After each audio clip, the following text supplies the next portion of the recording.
Osmo Action 3, GoPro Hero 11. Dans ma tête, il y a un clair gagnant entre les deux. On va découvrir ça dans les prochaines minutes. Allez, c'est parti!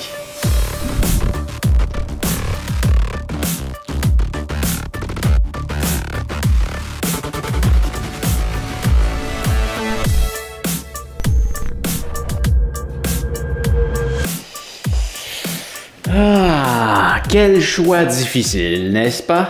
Non, c'est vraiment facile. Je vais te résumer ça en quelques secondes, puis après ça, on va aller en détail si tu veux en savoir plus. Si tu prends les deux caméras, tu les déposes quelque part, tu appuies sur le bouton enregistrer dans les mêmes paramètres, disons en 4K à 30 images par seconde, clairement la GoPro va l'emporter.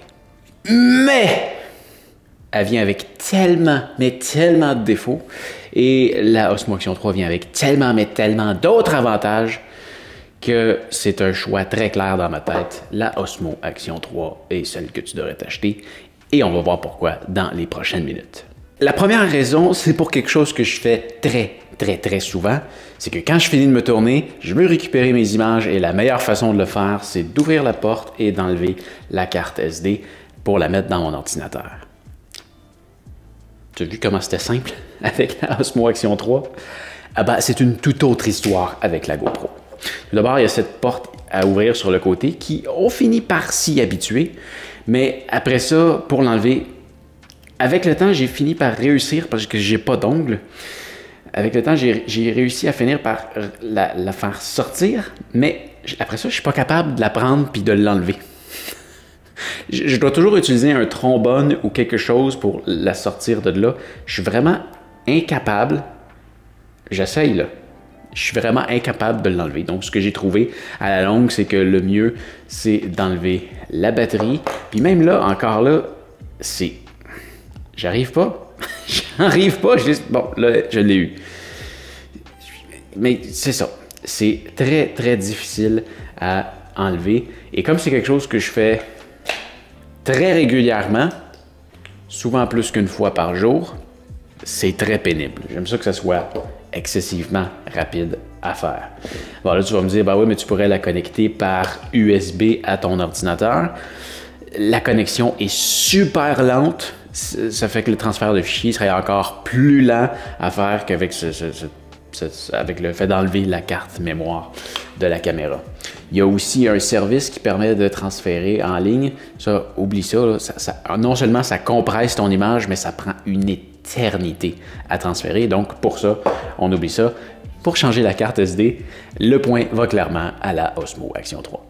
La deuxième chose, c'est qu'une fois qu'on a inséré la carte mémoire dans l'ordinateur, dans chacun des cas, la caméra a un système de nommage de fichiers très différent. Du côté de GoPro, c'est du très standard. Là, on a quelques lettres, là, genre GPX ou bref, GoPro 00001, 2, 3, 4, 5, 6, 7, 8. Donc, ça crée un ordre numérique là, de 1 à où est-ce que tu es rendu. Du côté de Osmo, ils ont quelque chose de super intéressant. Et c'est qu'au lieu d'avoir un nom, 1, 2, 3, 4, 5, 6, c'est l'année, le mois, le jour, l'heure, les minutes et les secondes où est-ce que l'enregistrement a commencé. Donc, ça devient super facile de retrouver un fichier simplement en faisant une recherche sur la date. Donc, on sait à quelle année, à quel jour et à quel mois ça a été tourné. On tape ça sur Finder, sur son Mac, et on peut le retrouver comme ça. Le risque aussi d'avoir un système qui fait de 1 à infini, non pas infini, c'est justement le problème, c'est qu'un moment donné, le compteur recommence, puis si tu te retrouves qu'à mettre des fichiers au même endroit, tu risques d'avoir un conflit de nom de fichiers, puis ça va compliquer un peu ton transfert. Si tu utilises plusieurs caméras en même temps, les chances que tu démarres deux caméras exactement à la même seconde sont plutôt faibles. Si tu pars avec deux GoPro flambant neufs, puis que tu pars un enregistrement, ben, tu vas avoir la 1 et la 1 et la 1. Tu vas avoir un conflit de nom de fichiers. Bref, un autre avantage que tu peux avoir avec la Osmo Action 3. Donc, pour les noms de fichiers, un autre point pour la Osmo. Troisième point, c'est pour la navigation en général dans la caméra. Et là, je vais faire un simple exemple. Si je veux aller changer la résolution de ma caméra sur la Osmo, tout ce que je fais, c'est que je glisse mon doigt vers le haut. Je peux me déplacer de gauche à droite pour choisir ma résolution, de gauche à droite pour choisir mon nombre d'images par seconde. Je redescends et c'est terminé. Sur la GoPro, c'est une toute autre histoire. Le premier problème qu'on a, c'est que l'écran tactile fonctionne comme un mal de ventre. Des fois, elle fonctionne bien, pas souvent. Plus souvent, elle fonctionne assez mal. Et j'ai remarqué aussi que quand on entre dans un menu, souvent, il doit comme charger. Donc, quand il y a quelque chose à glisser, ça fonctionne super mal pendant un 10 à 15 secondes, puis après ça, ça se met à bien aller. Donc, non seulement l'écran tactile ne fonctionne pas bien, mais le système derrière est aussi très lent. Donc, c'est un très mauvais mélange des deux. Et si on veut changer la résolution là-dessus, ben, je dois cliquer sur le bouton en bas, je dois me rendre sur le crayon, je dois me rendre dans résolution, je dois choisir ma nouvelle. Ça va avec mon nombre de frames, mon nombre d'images par seconde. Et là, c'est très peu intuitif, mais il faut appuyer sur le bouton bleu pour revenir en arrière. Il faut revenir en arrière, il faut revenir en arrière, et là, on peut filmer. C'est très, très long. Là, tu vas me dire, oui, mais il y a des presets qu'on peut avoir en appuyant sur le fameux bouton en bas. Oui, c'est vrai, on peut se créer des presets pour changer de mode plus rapidement. On peut le faire aussi avec la Osmo et c'est encore plus rapide. Donc, encore là, pour la navigation dans la caméra, la Osmo l'emporte encore. Quatrième point, on va aller parler du système d'attache. Donc, si on y va chez GoPro, on a en dessous de la caméra des petites pinces comme ça qui, on s'habitue à les enlever. Et ensuite, on va venir l'installer ici et ensuite venir visser ça en dessous. Bien serré. Et voilà, c'est fait. Je me pose quand même la question, pourquoi est-ce qu'ils ont mis ces espèces de petites pinces-là qu'on doit sortir un peu difficilement, alors qu'ils ont un système directement sur leur Volta qui fait ça comme ça, que je trouve vraiment mieux fait que ce qui est directement sur la caméra. Mais bon, ça, c'est un autre dossier. Maintenant, si on y va avec la Osmo, je l'ai mis à l'envers, excuse-moi. Voilà. C'est tellement plus rapide que plutôt que de comparer le temps de différence qu'il y a entre les deux, on pourrait calculer combien de fois on peut mettre et enlever la Osmo Action 3 sur son support pendant qu'on peut le faire une fois avec la GoPro. Je pense que c'est une expérience assez intéressante et comme tu peux voir, je prends mon temps pour le faire avec la Osmo.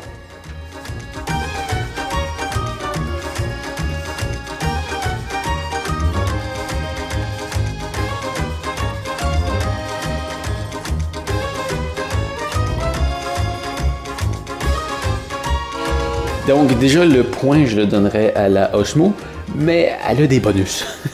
C'est que pour aller s'attacher comme ça, il y a deux trucs. Donc, c'est deux petites pinces qui serrent et sont super solides. C'est vraiment très solide. Et l'autre truc, c'est un aimant. Donc, c'est ce qui l'aide à s'aligner aussi rapidement, c'est qu'il y a un aimant. Et cet aimant-là, elle peut être utilisé pour déposer la caméra à tout plein d'endroits. Je l'ai découvert sur mon frigidaire. Je l'ai découvert en voulant montrer quelque chose que je cuisinais à mon four. Et je me suis dit, tiens, hey, les côtés de mur, il y a toujours une espèce de bande de métal là, qui vient faire le joint. Ben oui, on peut mettre sa GoPro sur n'importe quel coin de mur. La caméra est assez forte que ça passe au travers du gyps et que ça colle sur n'importe quel coin de mur. Et comme la caméra peut filmer dans tous les sens, ben ouais, on peut juste mettre la caméra comme ça sur le côté, ça nous fait une belle image en 16:9, ça fonctionne super bien. Je trouve ça super intéressant et je l'ai utilisé plein de fois. Donc, point positif encore une fois de plus sur ce point-là, sur la Osmo. Et on peut aller chercher des points négatifs sur la DJI. Parce que si on prend la Osmo puis qu'on la rattache sur son système et qu'on veut changer la batterie, on ouvre la porte sur le côté, on tire sur la batterie et voilà, la batterie est sortie. On peut en mettre une nouvelle et c'est fait. Du côté de la GoPro, si on veut ouvrir la porte, l'attache est dans les jambes. Ça s'ouvre quand même. Puis là, quand tu ouvres la porte, ça coince dans ce... Ça coince pas tant que ça, là, mais c'est quand même dans les jambes. Et là, on peut changer la batterie. Mais si on l'utilise avec des accessoires, oh, oh, oh, oh, oh, oh là, oh, oh, c'est une autre histoire. OK. Disons que je l'enlève de son support.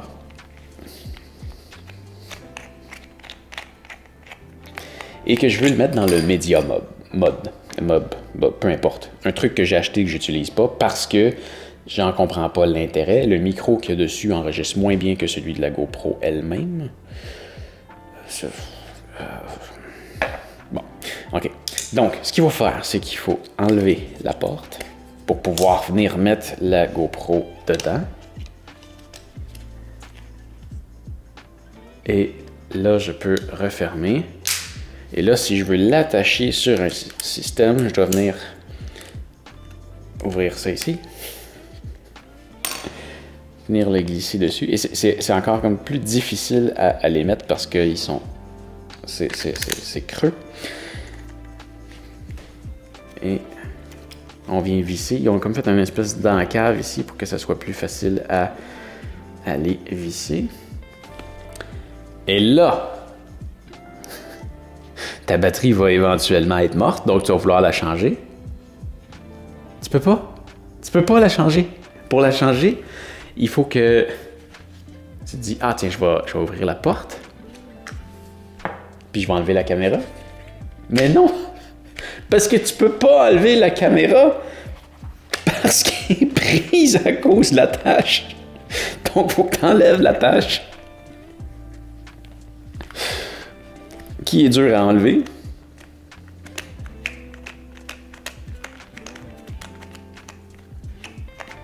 J'exagère pas, là. Là, non, tu peux pas encore l'enlever. Il faut que tu refermes ces patentes-là. Puis là, tu peux enlever ta batterie, puis en mettre une nouvelle, la remettre là-dedans, refermer ça, réouvrir les petites patentes, remettre ça là, ça tombe, ça tient pas, comme ça. Et ça, c'est si tu te trompes pas de côté, parce que si tu viens la mettre comme ça, ce que tu peux faire intuitivement aussi, en fait, ça change rien. C'est parce que quand tu viens mettre ça là, ça donne plus de difficulté encore à ouvrir la porte parce que c'est encore plus dans tes jambes, mais finalement, ça change rien parce que de toute façon, tu n'as pas le choix de tout démonter pour l'enlever. C'est lamentable. Ah, j'avais oublié aussi. Tu peux mettre une lumière sur ce machin chouette-là. Et le truc qu'il y a, c'est qu'en plus, quand tu as ça, tu peux pas ouvrir ta porte. Aïe aïe! Tu peux pas ouvrir ta porte au complet quand la lumière est dessus, donc tu peux pas sortir la caméra. Donc, en plus de ça, pour sortir la caméra, il faut que tu enlèves la lumière. Au niveau du mode de charge de chacune des caméras, ça, c'est le module de charge de la GoPro. Ouais. Les batteries ne sont pas stables à l'intérieur et ça m'est arrivé justement cette nuit, juste avant que je vienne d'enregistrer cette vidéo-là. La batterie que j'ai chargée hier après avoir fait mes tests, quand je suis arrivé pour la remettre dedans ce matin, elle n'était pas chargée parce que la batterie était croche. Donc quand tu mets ta batterie dedans, il faut vraiment que tu appuies jusque dans le fond puis que tu t'assures que ta batterie elle soit droite puis que la lumière elle soit allumée. C'est ce que j'ai fait hier, mais tu vois, elle s'est déconnectée quand même. Alors que chez DJI, tu as ce magnifique boîtier avec une porte qui est ultra satisfaisante à utiliser. Les batteries qui rentrent à la perfection dedans, qui sont super stables. Malheureusement, il n'y a pas une batterie dedans qui te permet de recharger encore tes batteries quand tu es en train de faire une sortie. Mais quand même, c'est vraiment mieux fait. On pourrait aussi parler de la charge par USB, mais ça, on va y revenir un peu plus tard. On va maintenant parler de résistance au froid. Et là, je viens de faire des tests pour pouvoir mettre un chiffre là-dessus. Et je dois dire que je suis assez surpris. OK, on recule un peu. On parle de batterie. Avec les deux caméras, respectivement, si on met la caméra sur le comptoir et qu'on filme en continu, le plus longtemps possible, en 4K, jusqu'à temps que la batterie meure, on a, avec la Osmo, un enregistrement de 83 minutes, alors qu'avec la GoPro, on a un enregistrement de 71 minutes. Donc, quand même, une différence de 12 minutes. Par contre, au froid, j'allais donner une super mauvaise note à la GoPro parce que le problème, même avec la nouvelle batterie, la fameuse nouvelle batterie blanche, là, qui est comme mieux au froid, elle est juste mieux au froid que le précédent modèle. C'est pas parfait. J'ai fait plusieurs tests quand je suis parti cet hiver dans le froid avec la caméra dans mes poches. Je me suis rapidement retrouvé à ne pas pouvoir m'enregistrer parce que la caméra était gelée et que quand elle démarrait, elle me donnait un enregistrement de quelques secondes à 1 à 2 minutes. Avant de mourir, je devais la réchauffer pour réussir à la repartir. Ça, c'est l'expérience que j'ai eue avec ça. Avec la DJI Osmo, j'ai réussi à calculer sur une sortie de ski, une journée qui faisait quand même froid, que j'ai fait environ 1 heure d'enregistrement. La caméra n'a jamais eu de difficulté à partir. Ça allait toujours très bien dans le froid. Là, je viens de faire des tests dans mon congélateur pour voir qu'est-ce que ça donne sur un enregistrement en continu et j'ai perdu 1 minute avec la Osmo, donc j'ai passé de 83 à 82 minutes, mais j'ai gagné 3 minutes avec la GoPro, donc j'ai passé de 71 minutes à 74. Quand même, il y a encore une différence de 8 minutes entre les deux, que la Osmo a 8 minutes de plus. Mais c'est ce qui me confirme que c'est comme avant. Avant, quand je voulais enregistrer en hiver avec une GoPro, ce que je faisais, c'est que je la démarrais puis je l'arrêtais jamais, jusqu'à temps qu'elle meure. Donc oui, ça ne te donne pas un long enregistrement, mais ça te donne quand même plus d'enregistrement parce que la caméra se réchauffe en fonctionnant, alors que si tu la laisses geler, pas de chance. Donc, encore une fois, pour la batterie et la résistance au froid en général, le point va encore à la Osmo. On va maintenant parler de résistance au chaud et dans les deux cas, j'ai jamais eu aucun problème de surchauffe. J'ai remarqué par contre que la GoPro devenait très chaude lors de son utilisation et même pas forcément dans un environnement très chaud. Là. Si on la fait filmer en 4K, la caméra devient chaude. Mais jamais ça l'a causé problème à la caméra, son enregistrement continue.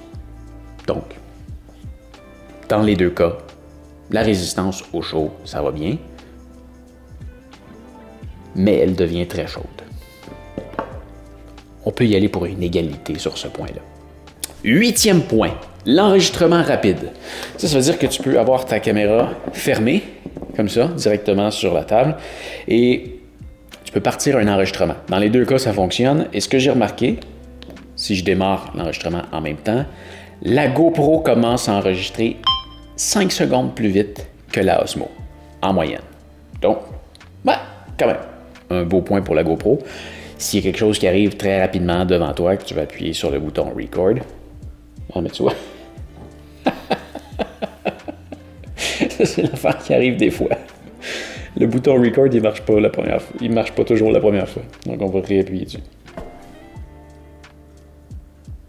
Ça marche pas. Quand il marche, on peut donner le point à GoPro. Mais là, il marche pas. Donc là, j'appuie sur Power et je pars mon enregistrement. Donc, quand il marche, on peut donner le point à GoPro, mais ça marche pas tout le temps. Ça ne pouvait pas mieux tomber pour l'exemple. Et l'autre chose qu'il y a, c'est que quand tu veux arrêter l'enregistrement, là, ça ne marchera pas parce que ce n'est pas l'enregistrement rapide qui est parti, mais quand tu réussis à partir l'enregistrement rapide sur la GoPro, la caméra va s'éteindre et tu es obligé de la laisser s'éteindre. Alors que sur la Osmo, quand tu arrêtes ton enregistrement, tu as 3 secondes pour taper sur ton écran pour la garder allumée. Donc, si j'appuie dessus, j'ai cet avertissement-là, la caméra va s'éteindre, à moins que rapidement je tape sur l'écran. Et là, je peux continuer à l'utiliser, modifier mes paramètres et tout, plutôt que de la réallumer. Réallumer, j'ai dit. Donc, encore là, malgré le 5 secondes d'écart à l'enregistrement sur la Osmo, je lui donne le point parce que son enregistrement démarre toujours. Et, en plus de ça, on peut la garder allumée une fois qu'on l'arrête, si on veut. Parce qu'on peut aussi la laisser s'éteindre. Le 9e point, c'est là où la GoPro vient briller, c'est sur sa qualité d'image. Dans un environnement très éclairé, comme dehors, une journée ensoleillée, pas nuageuse, c'est deux caméras qui performent pas super bien dans l'obscurité, dans des environnements sombres, même si c'est la caméra que j'utilise la majorité du temps pour me filmer à l'intérieur. Et clairement, si tu viens voir sur ma chaîne le studio de Pascal, c'est avec elle que je filme à peu près tout, la qualité d'image n'est pas super. Je l'utilise juste tout le temps parce que est très rapide à utiliser, elle est efficace, elle fonctionne bien, elle se colle sur les murs, elle peut faire des timelapses, elle peut faire des vidéos, elle peut faire des photos, elle peut faire plein de choses, ma petite Osmo. Donc c'est pour ça que je l'utilise, même si elle ne me donne pas la qualité optimale que je voudrais avoir. C'est juste parce qu'elle est ultra rapide à utiliser et fiable. C'est pour ça que je l'utilise. Bref, peu importe. Aucune des deux caméras ne performe super bien dans des environnements sombres. Ça prend un environnement très éclairé. Si on va dans un environnement très éclairé, la GoPro demeure tout de même plus belle comme image, mais c'est moins flagrant. Par contre, quand on se rend dans des environnements de moins en moins lumineux ou plus complexes, la GoPro l'emporte, on peut dire haut la main. La qualité d'image est nettement supérieure sur la GoPro dans plusieurs situations. Donc, sur ce point-là, je le donne à GoPro. Le 10e point, c'est sur la stabilisation. Et là, je dirais que c'est pas mal égal. Les deux caméras, là, tu peux les shaker sans exagérer comme ça, puis ça donne une super belle image. La stabilisation se fait toujours mieux quand tu as une bonne source d'éclairage. Ça fonctionne moins bien dans un environnement sombre. Et dans les deux cas, tu peux carrément renverser la caméra à l'envers. Si tu actives la fonction, la caméra va toujours garder ton horizon. C'est fou. C'est fou, ça fonctionne super bien avec les deux caméras. Pour ça, égalité.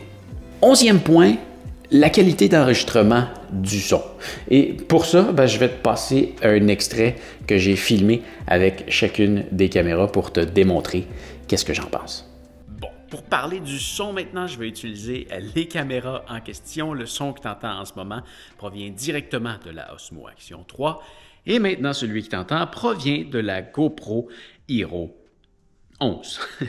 Donc, comme ça, vite, ça peut sembler assez similaire, mais à mon expérience, la qualité de son est nettement supérieure sur la Osmo Action 3 parce que sur la GoPro, on a quelques trucs un peu étranges qui arrivent de temps en temps. Si par exemple, je prends la Osmo Action 3, comme ça, je te parle de devant, et puis là, comme ça, je veux te montrer quelque chose par là-bas, je continue à te parler, et là, je reviens à moi, je te parle, comme ça, c'est bon, on retourne de bord encore, et je me promène comme ça, et là, j'ai peut-être accroché mon doigt à un moment donné sur le micro, mais peu importe, ça arrive, c'est quelque chose qui peut arriver avec les deux caméras, tu vois, la GoPro ici, elle a un microphone sur le dessus, et la Osmo ici, elle a un microphone sur le dessus aussi, donc tu peux accrocher ton doigt. Une petite correction ici, en fait, ce qu'on a sur le dessus de la DJI, c'est pas un microphone, c'est un haut-parleur. Les microphones se retrouvent à l'avant et il y en a un qui se cache en dessous d'une des deux clips, je ne sais pas exactement laquelle. Et même principe sur la GoPro, ce qu'on a sur le dessus, là c'est bien un microphone. Par contre, il semble que la caméra utilise seulement un des deux à la fois. Et c'est probablement pour ça que c'était peut-être pas l'exemple le plus évident. Des fois, c'est vraiment pire que ça. Mais que quand je filme dans cette direction-là, comme je parle à l'arrière, ça prend, on dirait, un certain délai avant que la caméra se dise « Ah, je devrais peut-être changer de micro » et on se retrouve un peu avec la même situation quand on renverse et bref, peu importe. C'est pour ça que j'ai l'impression que ça me crée certains problèmes. Mais très important, ça, c'est pas un microphone, c'est un haut-parleur. De retour à la vidéo. Mais bref, où je veux en venir, c'est que si je passe maintenant à la GoPro et que je te parle comme ça se peut que ça aille bien, là, je ne l'entends pas en temps réel, mais souvent ce qui arrive, c'est que quand je vais retourner de bord comme ça pour te montrer quelque chose, je remarque que souvent, le micro se décalibre. En fait, ce qui arrive, c'est qu'il y a un gros micro devant la GoPro, ce qui n'est pas le cas sur la Action. Et ce qui fait que quand je retourne de bord, on dirait que le tout doit se recalibrer Et ça m'a donné, je ne sais pas si ça le fait en ce moment, mais ce que ça m'a donné sur plusieurs enregistrements, c'est que je parlais, je montrais quelque chose et ma shot était pratiquement pas utilisable parce que le son n'était pas bon. On entendait à peine ce que je disais. À l'intérieur, c'est peut-être moins pire. À l'extérieur, ça nuit de beaucoup. L'autre chose qui arrive, c'est quand il y a du vent. Et là, dans ce cas-là, dans aucun des cas, il n'y a aucune des caméras qui fonctionne bien quand il vente. Par contre, c'est beaucoup moins pire avec la Osmo Action 3 que la GoPro. Avec la GoPro, quand il vente, c'est totalement inutilisable. Avec la Osmo, je trouve que c'est plus proche d'être potable, sans l'être du tout. mais au moins, on est capable souvent de saisir ce que je dis, ce qui devient beaucoup plus compliqué sur la GoPro. Et niveau accessoires pour le son, sur la Osmo, tu peux ajouter un DJI mic que tu viens sortir. Le boîtier est tellement bien fait. Tu viens rajouter un connecteur USB. Tu peux aussi l'utiliser sur d'autres choses. Alors, tu as même un connecteur Lightning pour les iPhones. Et tu as une sortie aussi 3.5 mm si tu veux le brancher sur une caméra.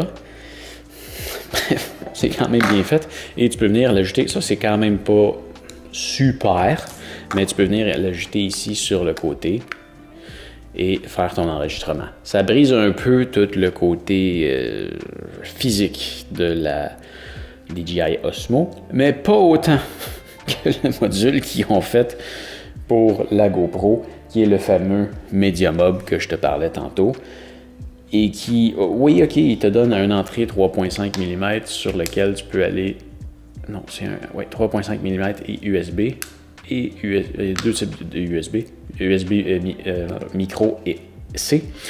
Mais il te donne une entrée 3.5 mm pour aller brancher un autre microphone sur le dessus. Parce que celui qui vient avec, je ne sais même pas pourquoi il est là, il enregistre moins bien que celui de la GoPro, donc c'est totalement stupide. Et bon, tu as vu ce que je pensais de cette patente-là tantôt, qui te donne plein d'autres désavantages. Alors, voilà. Bel investissement, le petit DJI mic, un micro que tu peux te servir avec ta Osmo et avec d'autres caméras. J'aurais juste aimé que ce machin chouette-là soit directement intégré dans la Osmo, pour que j'aille pas à le brancher dessus. Peut-être pour le prochain modèle, ça serait génial. Point numéro 12, parlons de time-lapse. Bon, si j'ai un time-lapse à faire maintenant, j'aurais le goût de prendre ma GoPro parce que la qualité d'image sur un time-lapse est nettement supérieure sur la GoPro. Par contre,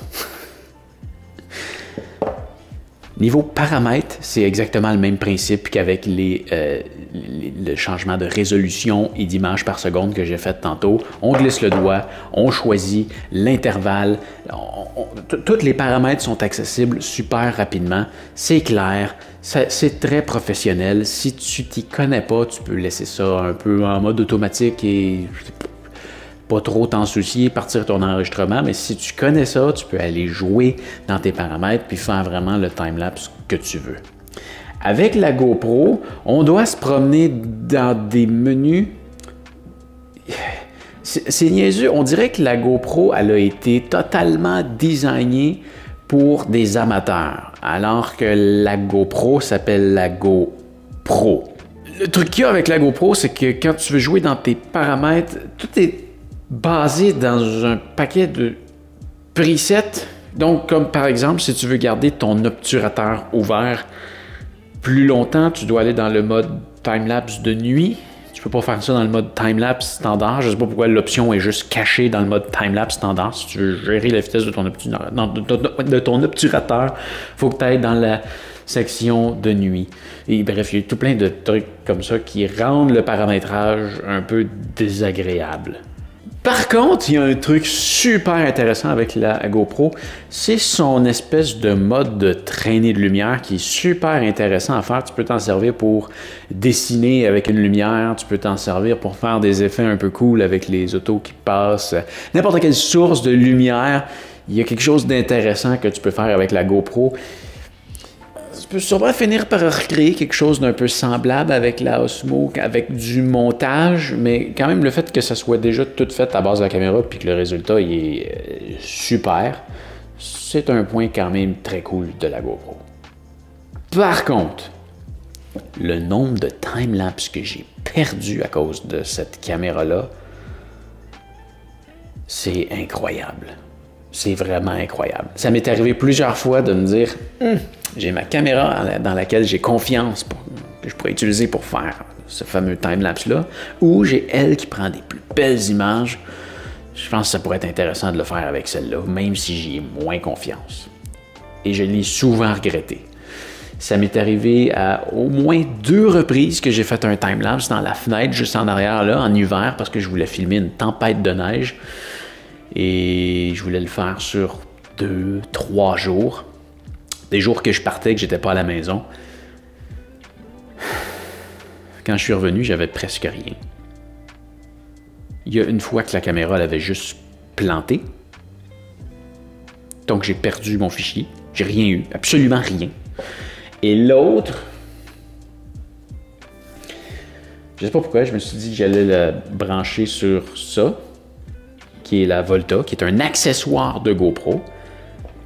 Parce que quand tu fais des affaires comme ça, tu branches ta caméra au mur pour avoir du jus tout le temps. Puis je me dis, si jamais il y a une panne électrique, parce que justement je filme une tempête de neige, ben je vais avoir plus long de jus. Donc je vais avoir la batterie de la caméra, la batterie de la Volta, puis la Volta, je vais la brancher.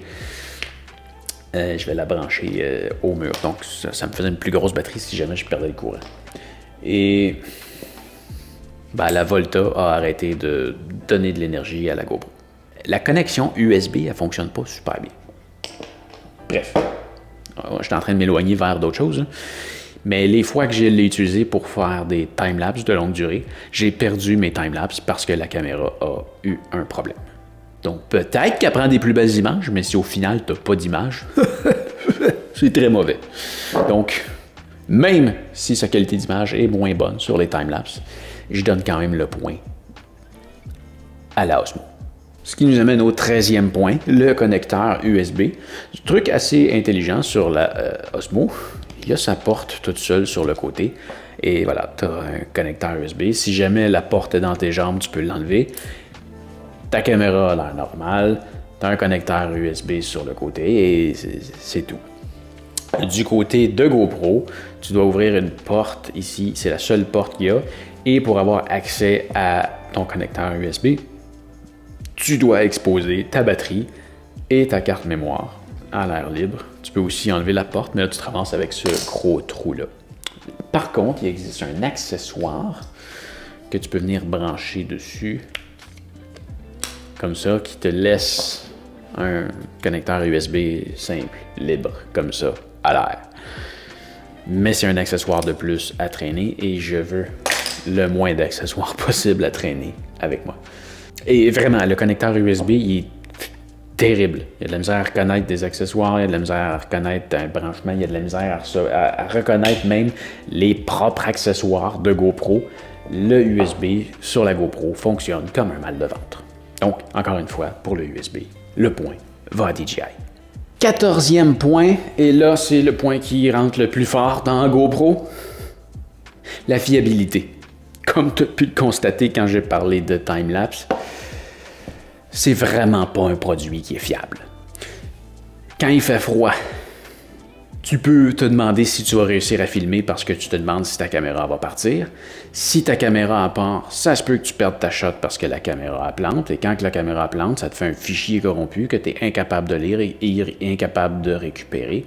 Ou ça peut même ne pas t'enregistrer le fichier. J'exagère pas, là. Toutes ces affaires-là que je dis, c'est pas des affaires qui me sont arrivées une fois ou deux, c'est des affaires qui me sont arrivées à répétition.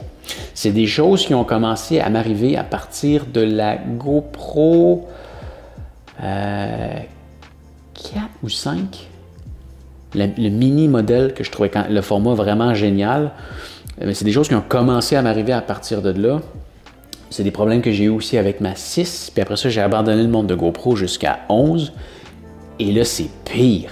J'ai jamais eu une caméra qui m'a planté autant de fois d'en face. Sérieusement. Quand tu achètes une caméra, du moins à mon expérience, toutes les caméras que j'ai achetées, c'est des produits qui sont bien finis et qui sont fonctionnels déjà. Parce que tu peux me dire, ouais, mais tu sais, il y a des mises à jour pour ça, blablabla. Ouais, non, quand j'achète une caméra, d'habitude, ça marche là. Il n'y a pas de... Oui, il y a des mises à jour qui font, mais souvent, je les fais même pas parce que ma caméra fonctionne bien, je vois pas l'intérêt de le faire. Puis oui, je vais peut-être le faire un moment donné, mais je cours pas après ça. Puis c'est comme ça avec toutes les caméras que j'ai achetées, sauf celle de GoPro.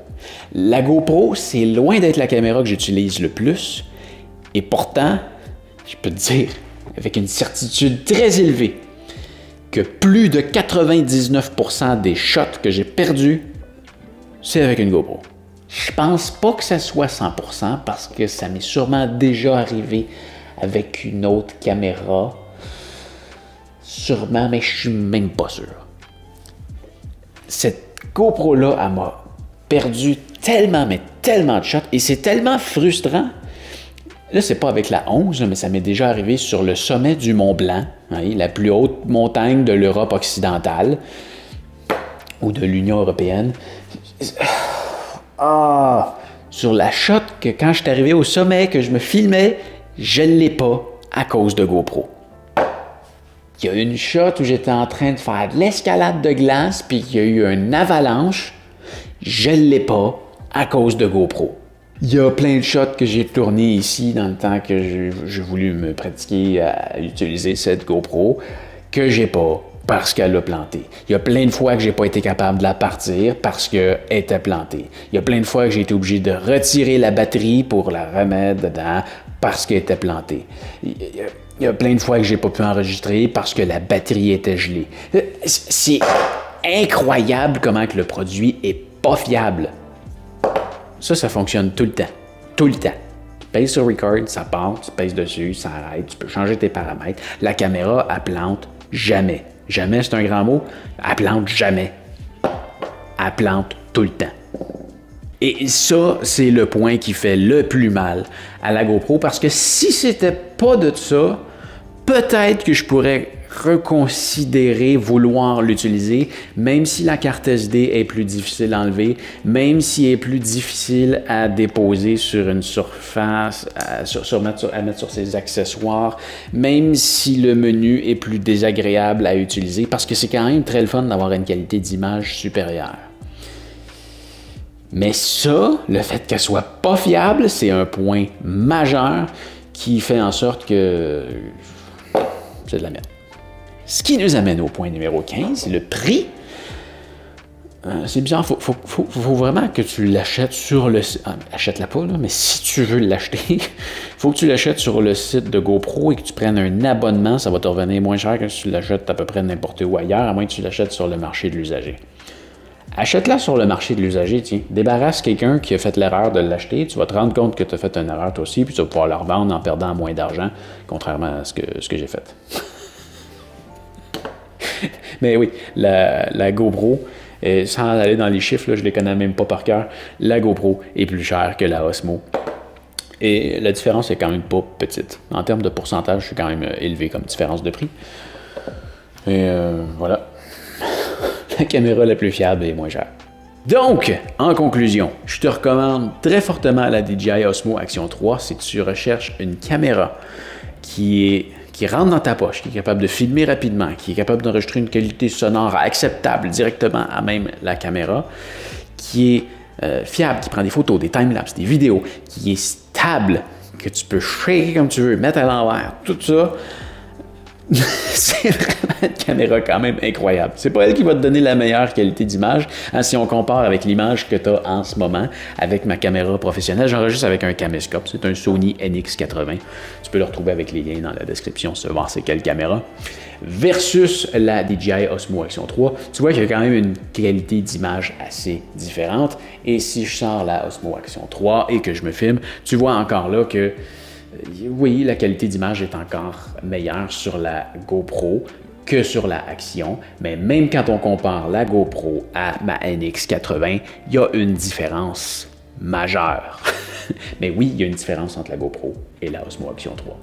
Mais par rapport à la qualité d'image, c'est à peu près le seul meilleur point qu'il y a sur la GoPro pour toute ses désavantages, tout son manque de fiabilité, sa lenteur d'utilisation et tout. Touche pas à ça. Dès que je termine cette vidéo-là, je la mets à vendre. J'espère trouver quelqu'un qui est assez stupide, comme je l'ai été quand je l'ai acheté, pour me l'acheter. Parce que c'est sûr que je la garde pas. J'ai jamais eu une caméra aussi peu fiable.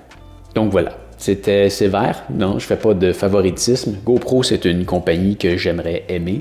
J'ai filmé avec leur caméra pendant des années. Les premiers modèles, j'ai filmé tellement de belles images avec GoPro. C'est une compagnie que j'aimais, mais qui fait des produits tellement mauvais. Avec mes anciennes GoPro, je me disais tout le temps, maudit que c'est le fun, mais il y a ce point-là qui est pas le fun, cette valeur. Ils sont si proches de la perfection. C'est plus le cas du tout. Là, on est rendu avec un produit qui est totalement pas fiable. Super bon sur papier, très mauvaise exécution. Donc voilà, c'était ma comparaison entre ces deux caméras. Alors, j'espère que ça va t'avoir aidé. Achète pas de GoPro et fais attention à toi. Salut!